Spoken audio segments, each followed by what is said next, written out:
আসসালামু আলাইকুম স্যার। কেমন কাঞ্চন? স্যার আছি, ভালো আছি। এই ভালো কথা। এই বাদশা মেয়ের কোনো খোঁজ খবর জানো? বাদশা মিয়ার খবর বলতে ওই শুনছি একজনে দেখিয়েছে ওই যে চন্দ্রকোণ বাজারে এখানে মনে করেন ওই পাগলের মতো রাস্তায় রাস্তায় আটতে আছে। এই কতক্ষণ নাকি খিলখিলেই আসে, কতক্ষণ আবার কান্দে, রাস্তায় এটা ওটা জাপায়, টোকাই টোকাই খায়। ওনারে আড়াইয়া গেছে, একসের পাগল হয়ে গেছে। খারাপ লাগে। পড়ালেখায় খুব ভালো আসলে না, কিন্তু কুট্টিকাল গানে মুখ লোকে বড় হয়েছে, বন্ধুবান্ধবের মতো চলছে। এই পাগলামির কথা শুনিয়া মনটা আসলে খারাপ লাগছে। খুব খুব আফসোস হইতে আছে। আফসোস মোরও লাগতে আছে স্যার। তো কথা হইলো যে যেমন কর্ম তেমন ফল স্যার। বাদশা মিয়ার ফোলা এই দুইটাই তো আসলে সেকেন্ড মানে দালাল করতো, খালি দালালি। মানুষের কম ক্ষতিবৃদ্ধি করছে, হ্যাঁ, মানুষের জোর জুলুম কম করছে, কষ্ট কম দিছে। একটা বদ্ধ আছে না মানুষের। হ্যাঁ, তুই ঠিক কথাই কইছো কাঞ্চন।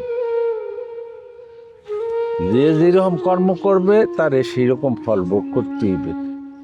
ভালো কামের যেমন পুরস্কার আছে, খারাপ কর্মের জন্য এইরকম কর্মফল ভোগ করতেই হবে। এরা তো ওই সেকেন্ড চেয়ারম্যানের হইয়া কম অত্যাচার করে নেয়, এর প্রায়শ্চিত্ত করতে হইবে না? স্যার একটা কথা মনে আছে, মগু শাপলার লগে এই যে বাদশা মিয়ার পোলার বিয়ার কথা আছে না, কিন্তু এমন লুবি যৌতুকের লোভে মাইয়াটারে নিল না। হ্যাঁ স্যার, লোভে পাপ, পাপে মৃত্যু। এখন ঘটনাটা কি ঘটছে, কত বড় লুবি সে, টাকার বিনিময়ে পোলার জিব্বা বিক্রি করে দিছে। হ্যাঁ কেমন সে এই যে সেকেন্ড চেয়ারম্যান পোলার জিবলাটাতে কাটলো, এটার কোনো বিচার আচারই চাইলো না, টাকা পকেটে নিয়ে মুখটা বন্ধ করে তালা মেরে দিচ্ছে। লুবি মানুষের পরিণতি এর চেয়ে জঘন্য হওয়া উচিত স্যার। হ্যাঁ, তুই যেটা কইস কথা ঠিক। তারপরেও যে মরিয়া যায়, এই মরা মানুষ লইয়া সমালোচনা না করাই ভালো। এতে তার আত্মা কষ্ট পায়। বরং একটা মৃত মানুষের যদি প্রশংসা করো, তাহলে তার আত্মা শান্তি পায়। কিন্তু বাদশা মিয়া তো আর মরিয়া যায় নাই স্যার, হ্যাঁ তো বাইসে আছে। এটা তুই কি কো কাঞ্চন? বাদশা মেয়ে পাগল হইয়ে রাস্তায় রাস্তায় ঘুরিয়ে বেড়ায়, এটার কোনো বাসা হইল? এত মরিয়া গেল শান্তি হইতে। এই পাগল হইয়া বাঁচার চাইতে মরিয়া যাওয়া অনেক উত্তম। স্যার ওই যে আল্লাহ কোনো সার দেয়, সাইজে দেয় না।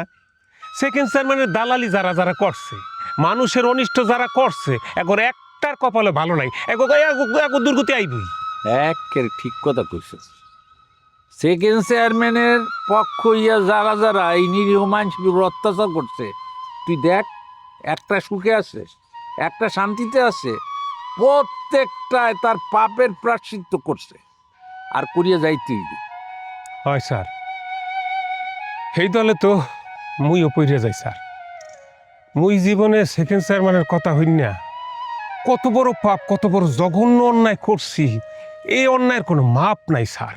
এই পাপের প্রায়শ্চিত্ত মুই হাঙ্গা জীবন কাইন্দেও শোধ করতে পারবো না স্যার।